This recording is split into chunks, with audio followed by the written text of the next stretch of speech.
Hello friends, welcome back to our YouTube channel. आज हम करेंगे class 10th science chapter 1 chemical reactions and equation का lecture number 7। आज के लेक्चर में जो हम टॉपिक कवर करेंगे वो होगा बैलेंसिंग ऑफ केमिकल इक्वेशन, कि हम केमिकल इक्वेशन को कैसे बैलेंस करते हैं, जो अनबैलेंस्ड होती है उनको किस तरीके से हम बैलेंस करते हैं और दोनों side reactant as well as product side के मास को या नंबर ऑफ एटम्स को इक्वल करते हैं। तो चलिए बिना देरी के अपने आज के लेक्चर को स्टार्ट करते हैं। The process of making the number of different types of atoms equal on both the sides of an equation is called balancing of equation। जब वो प्रोसेस जिससे आप number of different types of atoms को equal कर देते हो product as well as reactant side, उसको क्या कहते हैं? हम बैलेंसिंग ऑफ इक्वेशन कहते हैं। कौन कौन से पॉइंट्स आपको रिमेंबर याद रखने हैं जब आप कोई भी इक्वेशन को बैलेंस कर रहे हो? तो पहला point, right a given chemical reaction in the form of word. Her chemical reaction को, इक्वेशन को आप किस फॉर्म में लिख लीजिए? वर्ड की फॉर्म में लिख लीजिए। Now write the chemical equation as chemical reaction by using the short name of each element compound with their balancing. अब क्या करना है आपको? केमिकल इक्वेशन के या केमिकल रिएक्शन के शॉर्ट नेम्स लिखने हैं, जो उनके साइंटिफिक नेम्स है उनको यूज करके आपको उसको रिप्रेजेंट करना है। Count the number of times an element is occurring on both left hand side as well as on right hand side, means on the product as well as on reactant side. Count करो कि कौन सा element कितने time आ रहा है reactant as well as product side, और एक टेबल को प्रिपेयर कर लो ताकि आपको कोई भी कंफ्यूजन ना हो। Multiply the symbols and formulas by the smallest possible figures. जो सबसे छोटा फिगर हो ना, डिजिट हो, उससे उसको मल्टीप्लाई करो ताकि आपकी reactant as well as product side क्या हो जाए? बैलेंस हो जाए। बट रिमेंबर, आपको फॉर्मूले में कोई भी चेंज नहीं करना है।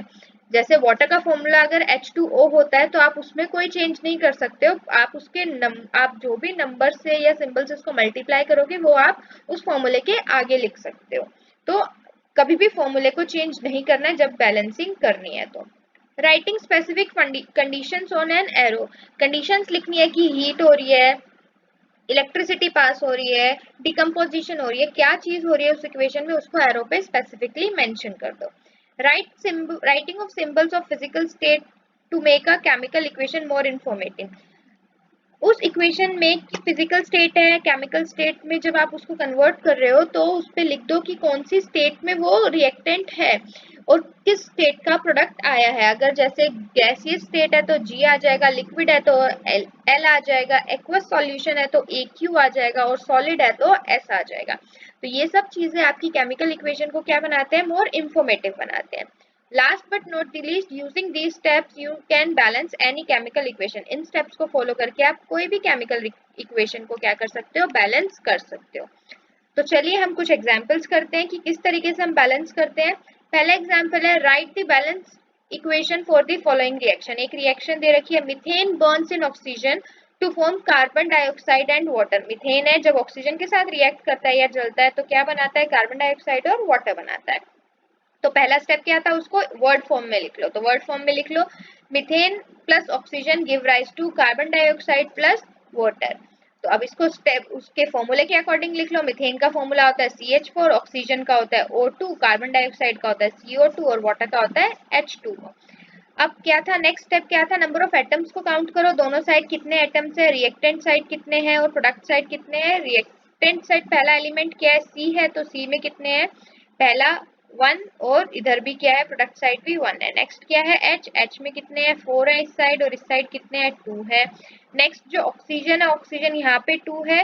प्रोडक्ट साइड मैंने 2+1 इसलिए लिखा है क्योंकि 2 इज फॉर कार्बन डाइऑक्साइड के साथ जो ऑक्सीजन के एटम है वो, और 1 इज फ्रॉम दी वाटर, तो 2+1 लिखा है। अब नेक्स्ट क्या था? मल्टीप्लाई कर दो लीस्ट नंबर से ताकि आपकी इक्वेशन बैलेंस हो सके। कार्बन कार्बन मैच हो रहा है, हाइड्रोजन नहीं मैच हो रहा और ऑक्सीजन मैच नहीं हो रहा, तो हम क्या करेंगे? कार्बन को एज इट इज छोड़ देंगे, हाइड्रोजन को क्या कर देंगे हम? प्रोडक्ट साइड जो हाइड्रोजन है उसको 2 से मल्टीप्लाई कर देंगे। अब जब हाइड्रोजन को मैं प्रोडक्ट साइड 2 से मल्टीप्लाई करूंगी तो उसके साथ वाटर O ऑटोमेटिकली क्या हो जाएगा? 2 से मल्टीप्लाई हो जाएगा। और जब मैं अगर ये 2 से मल्टीप्लाई हो जाएगा और ऑलरेडी 2 है तो प्रोडक्ट साइड O कितने हो गए? टोटल 4 हो गए। और फिर मुझे क्या करना पड़ेगा? जो रिएक्टेंट साइड है उसको भी क्या करना पड़ेगा? 2 से मल्टीप्लाई करना पड़ेगा। तो अब आपकी इक्वेशन जो बनेगी वो क्या बनेगी? CH4 plus 2O2 give rise to CO2 plus 2H2O. It is your balanced chemical equation. I hope आपको समझ में आ गया हुआ है किस तरीके से बैलेंसिंग करनी है। तो चलिए कुछ और एग्जाम्पल करते हैं। Example number 2, on adding an aqueous solution of sodium hydroxide to an aqueous solution of copper sulfate, copper hydroxide is precipitated and sodium sulfate remains in solution. aqueous solution होता है जब एक चीज दूसरी चीज में क्या होती है, डिसॉल्व हो जाती है। लेकिन जो एक चीज डिसॉल्व नहीं होती वो क्या होती है, वो सॉलिड भी हो सकती है, लिक्विड भी हो सकती है। लेकिन आप जब उसको हीट करोगे, इलेक्ट्रिसिटी पास करोगे, तो वो कुछ प्रिसिपिटेट सॉलिड पार्टिकल्स छोड़ देता है, तो दैट इज एक्वस। तो इक्वेशन क्या कह रही है, स्टेप 1 उसको वर्ड फॉर्म में लिख लो। Copper sulphate plus sodium hydroxide give rise to copper hydroxide plus sodium sulphate. जो इक्वेशन में बोला था हमने उसको वर्ड फॉर्म में लिख लिया। स्टेप 2 उसको फॉर्मूले के साथ लिख लो। CuSO4 is copper sulphate, sodium hydroxide is NaOH, give rise to copper hydroxide that is CuOH2 plus sodium sulphate Na2SO4। अब नंबर ऑफ एटम्स को काउंट करो दोनों तरफ, कौन से हैं, एलिमेंट कौन सा है, Cu एलिमेंट है, इस तरफ 1 है, प्रोडक्ट साइड भी 1 है। सल्फर क्या है, 1 है, प्रोडक्ट साइड भी 1 है। ऑक्सीजन क्या है, यहाँ पे 4 है और इसका 1 है, तो मैंने 4+1 लिखा है। वहीं अगर आप इधर आ जाएंगे तो ऑक्सीजन ये 2 बाहर है ब्रैकेट के, इट मीन्स कि वो O से भी मल्टीप्लाई हो रहा है और H से भी, तो O कितना हो गया, 2 हो गया, और यहाँ पे भी O कितना हो गया, 4 हो गया। सोडियम क्या है, सोडियम इज 1 और इधर सोडियम क्या है, 2 है।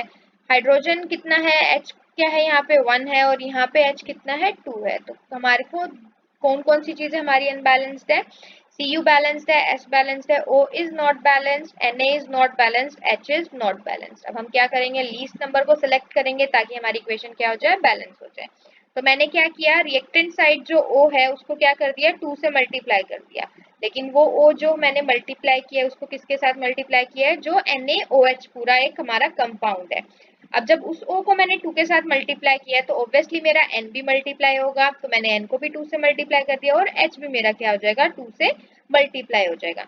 तो जब मैं ऐसा करूंगी तो मेरी इक्वेशन क्या बन जाएगी, इक्वेशन मेरी बन जाएगी CuSO4 give plus 2NaOH give rise to CuOH2 plus Na2SO4। तो ये मेरी क्या हो गई, एक बैलेंस केमिकल इक्वेशन होगी। आई होप आपको ये इक्वेशन भी अच्छे से समझ में आ गई होगी। तो चलिए नेक्स्ट थर्ड एग्जाम्पल पे चलते हैं। थर्ड एग्जाम्पल क्या कह रहा है हमारा, on adding an aqueous solution of sodium hydroxide to an aqueous solution of copper sulfate, copper hydroxide is precipitated and sodium sulfate remain in solution। Same previous वाला है लेकिन यहाँ पे sodium hydroxide is reacting with copper sulfate. So copper sulfate plus sodium hydroxide give rise to copper hydroxide plus sodium sulfate। इसको हम किस में लिख लेंगे, उसके फॉर्मूले में लिख लेंगे। CuSO4 plus NaOH give rise to CuOH2 plus Na2SO4।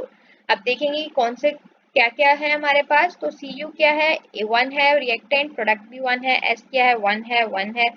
O क्या है, 4+1 है, तो 4 और +1 मैंने लिख दिया। यहाँ पे O क्या है, 2+4 है, तो मैंने एज इट इज लिख दिया। सोडियम कितना है, 1 है, Na, और यहाँ पे Na कितना है, 2 है। हाइड्रोजन क्या है, 1 और यहाँ पे क्या है, हाइड्रोजन H इज 2। तो नेक्स्ट जो हम करेंगे, लीस्ट नंबर मल्टीप्लाई करेंगे। आपको मेरी स्क्रीन पे विजिबल पहले से ही हो रहा था।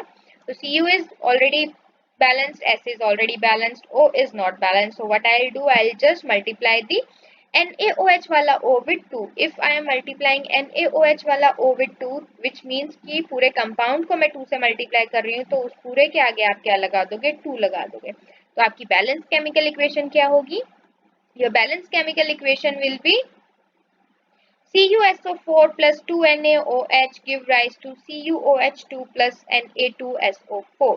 So ये थी हमारी balanced chemical equation. Okay, well, we do have one more example. Hydrogen combined with chlorine to form hydrogen chloride. Same हम करेंगे इसको, सेम किस तरीके से करेंगे, hydrogen plus chlorine give rise to hydrogen chloride. तो स्टेप 2 इसको फॉर्मूले में लिख लीजिए, H2 plus Cl2 give rise to HCl। Count कीजिए नंबर ऑफ एटम्स, हाइड्रोजन के 2 है, प्रोडक्ट में 1 है, क्लोरीन के 2 है, प्रोडक्ट में 1 है। तो हम इसको लीस्ट नंबर से मल्टीप्लाई करने के लिए क्या कर देंगे, प्रोडक्ट साइड को 2 से मल्टीप्लाई कर देंगे। तो आपकी जो बैलेंस केमिकल इक्वेशन होगी वो क्या होगी, हमारी balance chemical equation will be H2 plus Cl2 give rise to 2HCl। तो ये थी हमारी third balanced chemical equation. I hope आपको बैलेंसिंग ऑफ केमिकल इक्वेशन अच्छे से समझ में आ गया होगा। बट अगर कोई डाउट है तो प्लीज़ आप मुझे कमेंट सेक्शन में कमेंट करके ज़रूर बताएं। हम अपने नेक्स्ट लेक्चर में टाइप्स ऑफ केमिकल रिएक्शन वाले टॉपिक को कवर करेंगे। Till then stay safe, thanks for watching, please like share and subscribe our channel for more videos.